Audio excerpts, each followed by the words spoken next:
తాకట్టులో ఉన్న బంగారం అమ్మాలనుకునే వారి ఇన్ఫర్మేషన్ ఇస్తే దాని వాల్యుయేషన్ బట్టి మీకు కమిషన్ కూడా ఇస్తుంది గోల్డ్ హబ్.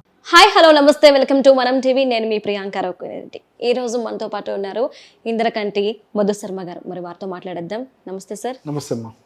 సార్, మీరు సీరియల్ నటి ఐశ్వర్య కేసు వినే ఉంటారు. తన భర్త ఆరోపణలు విన్నారు. ఇటు ఈ అమ్మాయి ఫోన్ కాల్స్ కూడా మనం గత నిన్నటి నుండి కూడా మనం వింటూ వస్తున్నాం కదా. ఈ నేపథ్యంలో అంటే చాలా మంది అంటుంది ఏంటి అంటే, ప్రస్తుతం అబ్బాయిలు ఇలాంటి కేసెస్ని, ఇలాంటి హెరాస్మెంట్ని ఎక్కువగా ఎదుర్కొంటున్నారు అమ్మాయి నుండి అని చెప్పేసి అంటున్నారు భర్తలు. ఇది ఎంతవరకు వాస్తవం అంటారు? నిజంగానే ఎక్కువ శాతం అబ్బాయిలు ఎదుర్కొంటున్నారా ఈ టార్చర్ని? ఇక్కడ ఒక విషయం ప్రియాంక, ఇది ఎందుకు లైమ్ లైట్లోకి వచ్చిందంటే, ఈ ఐశ్వర్య అనే ఆమె ఒక సీరియల్ యాక్ట్రెస్ అవ్వడము, కొంచెం ఒక సెలబ్రిటీ స్టేటస్ ఉండటం వల్ల మొత్తం ఈ హోల్ సినారియో మొత్తం ఒక లైమ్ లైట్లోకి వచ్చి ఓవర్ నైట్ ఒక పెద్ద ఇష్యూ లాగా కనపడింది. బట్ కానీ ఇలాంటి ఇష్యూస్ సమాజంలో చాలా ఉన్నాయి. నెంబర్ ఆఫ్ ఇన్సిడెంట్స్, ఒకటి కాదు రెండు కాదు, ఎన్ని నెంబర్ ఆఫ్, అంటే డైలీ మేము చూసే వాటిల్లో అయితే నాకు తెలిసి నేను 2-3 రోజులకు కనీసం ఒకటన్నా మినిమంగా చూస్తాం. మినిమంగా చెప్పాలంటే కనీసం ఒక్కటన్నా తగులుతుంది. యూజువల్గా అయితే మెజారిటీ ఉంటాయి, ఒక 4-5 అయినా ఉంటాయి, లేదంటే ఒకటైనా మాకు మినిమం కౌన్సిలింగ్లో వచ్చేవాళ్ళు ఇది తగులుతూనే ఉంటారు. ఆడపిల్లల చేతుల్లో మోసపోయిన అబ్బాయిలు ఎంతమందో.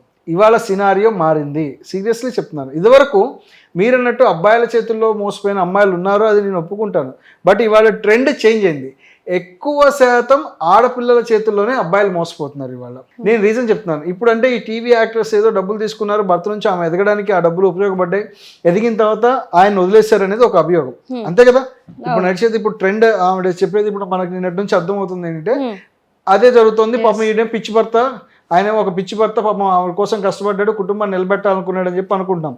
బట్ ఇవాళ జరిగేది ఏంటంటే, ఒక మాఫియా, ఒక పెద్ద మాఫియా హైదరాబాద్లో రన్ అవుతుంది.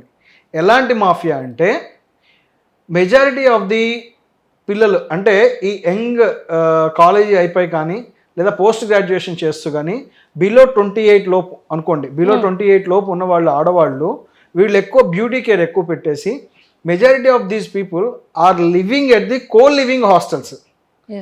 ఎక్కువ శాతం వీళ్ళంతా ఆడపిల్లలు ఎక్కడ ఉంటారంటే కో లివింగ్ హాస్టల్స్ వీళ్ళ టార్గెట్. ఇప్పుడు హైదరాబాద్ లో కూడా చాలా ఎక్కువ, Chennai, Bengaluru co living hostels చాలా ఎక్కువ. నేను ఇవాళ ఒక మాట అనకూడదు కానీ చెప్తాను మీకు. ఇవాళ ఇది ఈ కల్చర్ ఎక్కడి నుంచి వచ్చిందంటే, ఫస్ట్ ముంబై టు కల్కట్టా, ముంబై తర్వాత బెంగళూరుకి పాకింది. బెంగళూరు తర్వాత బలైపోయిన సిటీ ఏదైనా ఉంది అంటే అది హైదరాబాద్ సిటీ. ఖచ్చితంగా అది హైదరాబాద్ సిటీ అనే చెప్పొచ్చు. ఈ కోలివింగ్ హాస్టల్స్లో ఉండే ఈ ఆడపిల్లలు ఏం చేస్తారంటే, వీళ్ళు ఎక్కువ శాతం అక్కడే స్టే చేయడానికి ప్రిఫర్ చేస్తారు. ఈ టార్గెట్ పీపుల్, ఈ మాఫియా రన్ చేసే ఆడపిల్లలు ఏం చేస్తారంటే, వీళ్ళు ఎక్కువ శాతం కోలివింగ్ హాస్టల్స్ని ప్రిఫర్ చేసుకొని అక్కడ అప్పర్ మిడిల్ క్లాస్ అబ్బాయిల్ని టార్గెట్ చేస్తూ ఉంటారు. ఎక్కువ శాతం అప్పర్ మిడిల్ క్లాస్ అబ్బాయిలు లేదా అంతకన్నా ఎక్కువ ఉన్న వాళ్ళ అబ్బాయిలు ఈ పబ్స్ తిరగడం కానీ, వీళ్ళు వెళ్ళే హై లెవెల్ హై ఎండ్ పార్టీస్కి కానీ ఈ ఆడపిల్లలు వెళ్ళటము, అక్కడ వేరే వేరే ఫ్రెండ్స్ ద్వారా వాళ్ళని పరిచయం చేసుకోవడము, వాళ్ళని ట్రాప్ చేయడం, స్లోగా ఇదంతా ఇట్స్ ఏ ఆర్గనైజ్డ్ క్రైమ్ ఇవాళ జరుగుతుంది. ఇవాళ సింపుల్గా చెప్పాలంటే ప్రాస్టిట్యూషన్ ఒక కొత్త వే తీసుకుందని చెప్పాలి. నిజంగా వ్యభిచారం అంటే అది వ్యభిచారమే ఒక కొత్త వే తీసుకుందని నేను స్పష్టంగా చెప్తాను. ఎవరైనా అడిగితే నేను ఆ మాట చెప్తా. ఆ ట్రాప్లో పట్టడం అబ్బాయిలు తప్పే అంటాను, నేను అమ్మాయిలు తప్పను. అమ్మాయి వచ్చింది కదా అని సొంగగార్చుకుంటూ వీళ్ళు వెళ్ళకూడదు, 4 సార్లు పలకరించారు కదా అని వెళ్ళకూడదు. ఎందుకని? వీడికి పరిచయం అవుతారమ్మా, ఎక్కడి నుంచో వచ్చి ఊడి నుంచి వచ్చి హాస్టల్లో ఉంటారు. వీడు పరిచయం అవడం నాకు ఊళ్ళో 30 ఎకరాలు ఉంది, 40 ఎకరాలు ఉంది, మా అయ్యకి మా నాన్నకి ఇంత ఉందో ఆస్తి ఉందని చెప్తాడు. వీడికి పరిచయం అవుతాడు. సో ఎప్పుడైతే ఇది పరిచయం అయ్యారో వీళ్ళు ఇక స్టార్టింగ్ ఇతన్ని ఎంతవరకు యూజ్ చేయొచ్చు అనేది they fix their mind. This a mafia ఇవాళ హైదరాబాద్లో రన్ అవుతుందండి. ఇలా వచ్చిన వాళ్ళ పేరెంట్స్ నా దగ్గరికి ఎంతమందో, మా పిల్లలు ఇట్లా అయిపోయారని. సో వీళ్ళు మైండ్లో పెట్టేసుకొని దాన్ని ఖచ్చితంగా వీళ్ళు ఏం చేస్తారంటే, ఇతని దగ్గర ఉన్నటువంటి ఫస్ట్ బైక్ ఉండాలి లేదా ఐదర్ కార్ ఉండాలి. సో తిరగడానికి ఒక కంఫర్ట్నెస్ వచ్చింది. సో మంత్లీ ఎక్స్పెన్సెస్ ఇతను బేర్ చేయగలరా లేదా, లావిష్ లైఫ్ లీడ్ చేయడానికి వీళ్ళ షాపింగ్ ఎక్స్పెన్సెస్ బేర్ చేయగలరా లేదా. సో ఎవ్రీ ఒక 2 డేస్కి ఒకసారి ఏదైనా రెస్టారెంట్కి వెళ్ళగలమా లేదా, మందు తాగగలమా లేదా, ఫస్ట్ పాయింట్. ఇవాళ మ్యాక్సిమం హైదరాబాద్లో ఉన్న హాస్టల్స్లో ఉన్న ఆడపిల్లలు 40% of the people are consuming alcohol. This is a fact. Yes or no, ఎవరు అవునన్నా కాదన్నా ఆడపిల్లలు కూడా ఇవాళ ఆల్కహాల్ కన్జ్యూమ్ చేసే పర్సంటేజ్ చాలా విపరీతంగా పెరిగిపోయింది. హాస్టల్స్లో ఉండే పిల్లలు చాలా ఎక్కువ కన్జ్యూమ్ చేస్తున్నారు. పేరెంట్స్ దగ్గర నుండి చూసుకోవాల్సింది, అది వాళ్ళ బాధ్యత. సో ఇవన్నీ ఈ అబ్బాయి వీళ్ళకి ఎఫర్ట్ చేయగలరా లేదనేది వాళ్ళు ఒక వెరీ క్యాలిక్యులేటెడ్ వేలో ఉంటారు, 100% క్యాలిక్యులేటెడ్ వేలో ఉంటారు. ఇదంతా అయిపోయాక వీళ్ళు ఎక్కడికన్నా వెళ్ళాలి, టూర్స్కి వెళ్ళాలి, మళ్ళీ వీళ్ళు మంత్లీ ఒకసారి ఎక్కడైనా అవుటింగ్కి వెళ్ళాలి, ఎక్కడైనా దూరంగా టూర్కి తీసుకెళ్ళాలి. టూర్కి తీసుకెళ్ళకపోతే అది ఒక పెద్ద గొడవ. అంటే ఇవన్నీ మెయింటైన్ చేయలేకపోతే మళ్ళీ వాడితో బ్రేకప్. ఇన్ని రోజులు మరి వీడితో తిరిగారు కదా, ఈ బ్రేకప్ కూడా ఉత్తగచేరు ఒక పెద్ద గొడవ క్రియేట్ చేసేసి వీళ్ళంతా వీళ్ళే పెద్ద గొడవ క్రియేట్ చేసేసి నువ్వు నన్ను మిస్యూజ్ చేసేసావు, నువ్వు నన్ను వాడుకున్నావు, నీ మీద క్రిమినల్ కేసెస్ పెడతాను, నీ ఫ్యామిలీని రోడ్డు మీదకి లాగేస్తాను, నిన్ను నానా అల్లరి చేసేస్తా అని చెప్పేసి వెళ్ళిపోయేటప్పుడు డబ్బులు డిమాండ్ చేసి గుంజుకొని వెళ్ళిపోతారు. అంటే ఇప్పుడు మీరు అన్న దాని ప్రకారం ఇంత జరుగుతున్న అబ్బాయిలకు తెలియకుండా అయితే ఇదేది జరగదు. అంటే ఇలాంటి కేసెస్ చూస్తున్నాం కదా, మరి అబ్బాయిలు ఎందుకు అమ్మాయిలు వెంట పడడం? లేదు, అబ్బాయిలు అమ్మాయిలు కాదు, ఇదే నేను అనేది. ఇక్కడ ఆపోజిట్ జెండర్ అట్రాక్షన్ కి there should be a limit. Opposite gender attraction కి there should be a limit. Love అనేది లేదు ఇక్కడ, కేవలం లస్ట్ మాత్రమే ఉంది. దానికి ఎక్స్టెన్షన్ తెలుసుకోవట్లేదు. ఎంతవరకు విచ్చలవిడితనం, ఒక పద్ధతి ఉండాలి కదా. అంటే మీరు హైదరాబాద్ వచ్చిన పర్పస్ ఏంటి? పిల్లలు స్టడీ చేసుకోవాలి లేదా వాళ్ళ కెరియర్ని సెట్ చేసుకోవాలని వాళ్ళు హైదరాబాద్కి వచ్చిన పర్పస్. ఈ రెండు పర్పస్లో వీళ్ళు ఏది ఫుల్ఫిల్ చేయరే. ఇక్కడికి వచ్చాక కొత్త విధానాలు, కొత్త లెక్కలకి, కొత్త పద్ధతులకి అలవాటు పడితే వీళ్ళ జీవితం ఏమైపోవాలి? ఇవాళ మెజారిటీ ఆఫ్ ద కేసెస్లో జరిగేది అదే కదా.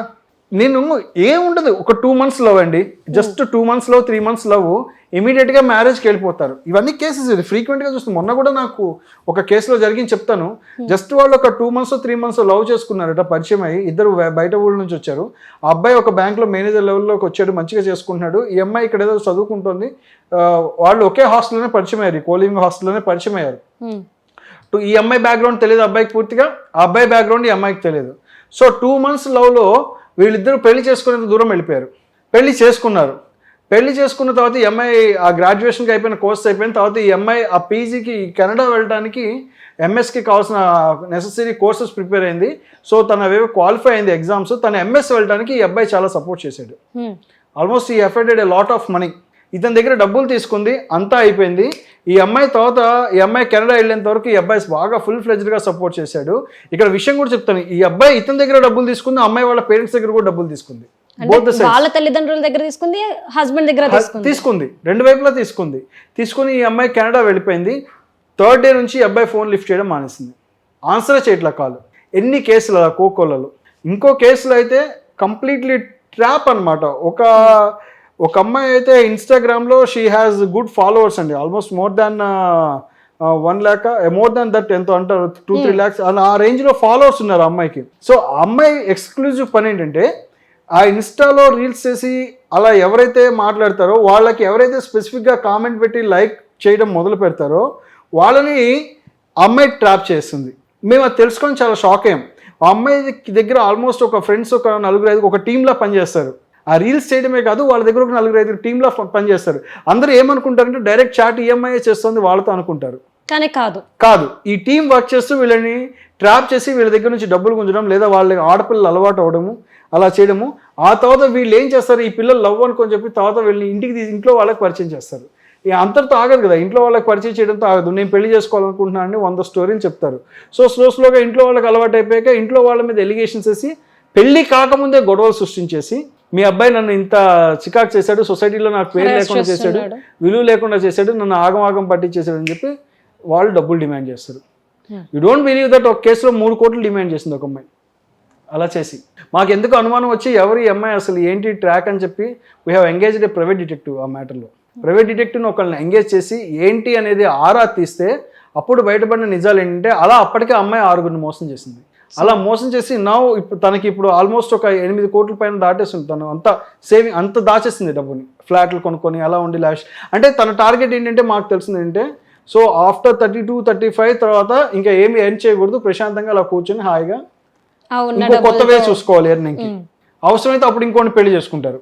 అంటే ఇదొక డిఫరెంట్ కైండ్ ఆఫ్ ట్రెండ్ నడుస్తుంది, ఒక రకమైన మాఫియా ఇవాళ ఖచ్చితంగా నడుస్తుంది. అంటే మీరు అనొచ్చు ఎక్స్క్లూజివ్ ఆడపిల్లలనే మీరు అంటున్నారని, ఎక్స్క్లూజివ్ ఆడపిల్లలనే నేను అనట్లేదు. ఆ ఒక ట్రాప్లో పడద్దు అని మగపిల్లలకి చెప్తున్నాను. ఇవాళ ఇది నడుస్తుంది మార్కెట్లో, ఖచ్చితంగా ఉంది.